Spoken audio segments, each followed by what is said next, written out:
Hello student, good afternoon. Class third Prerna Hindi की पाठ्य पुस्तक।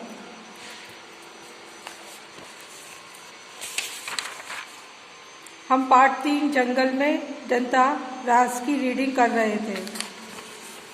हमारा यहाँ तक पूरा कंप्लीट हो गया था। अब उसके आगे से हमें रीडिंग करना है।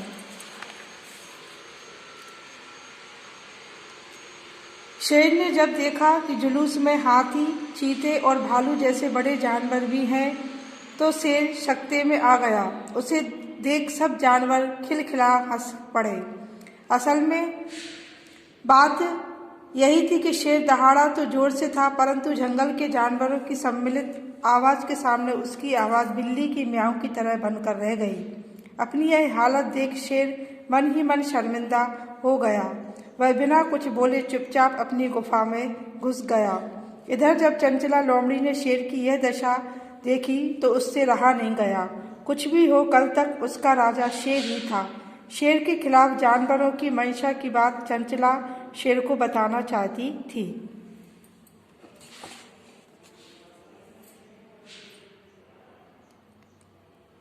वह सोचती थी शेर ताकत वाला है, अगर वह राजा रहा तो चंचला की इज्जत बढ़ेगी। वह शेर के पास जाकर बोली, हुजूर, ये आपकी आवाज़ को क्या हो गया है? शेर बिल्ली जैसी आवाज़ में ही बोला, क्या बताऊं?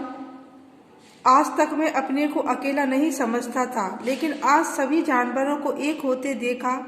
सबके सब मेरे खिलाफ हो गए हैं। यह देखकर मुझे लगा कि मैं कमज़ोर और अकेला हो गया हूँ। यह कहते कहते शेर का गला रूंध गया। चंचला समझ गई कि शेर ने जानवरों की एकता के सामने हार मान ली है। उसने शेर से पूछा, तो क्या आप राजा नहीं बनना चाहते?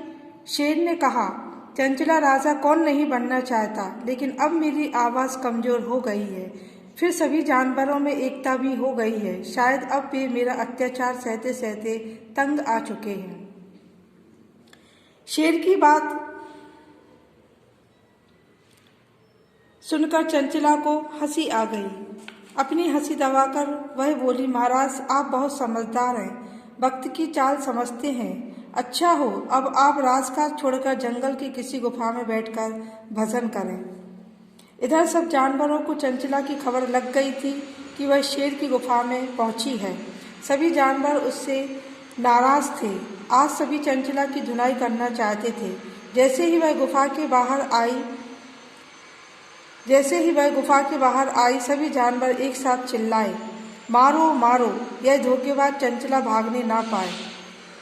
सभी चंचला की ओर लपके। चंचला ने अपने को बचाते हुए कहा, मेरे प्यारे साथियों, पहले मेरी बात सुन लो, फिर मुझे जैसी चाहे वैसी सजा देना। मैं तुम्हारे लिए बहुत अच्छी खबर लाई हूँ। शेर ने अपनी हार मान ली है। मैं तो केवल यह देखने गई थी कि शेर ने कहीं कोई सेना तो छिपा नहीं रखी है। अब वह हार मान गया है, साधु होकर भजन करने चला गया है। अब तुम बिना डर के चुनाव कराओ, अपनी मर्जी का राजा बनाओ। अब शेर की बोलती बंद है। जानवरों में राजा के पद के लिए कुछ तय नहीं हो पाया कि राजा चुने। यह बड़ी विकट समस्या थी। अंत में सभी ने यह तय किया कि हम मिलजुल कर राज चलाएंगे, हर बात पर बहुमत से फैसला करेंगे। जंगल में अब सभी राजा होंगे, किसी एक का राज नहीं चलेगा। इस प्रकार जंगल में जनता का राज यानी जनतंत्र प्रजातंत्र स्थापित हो गया।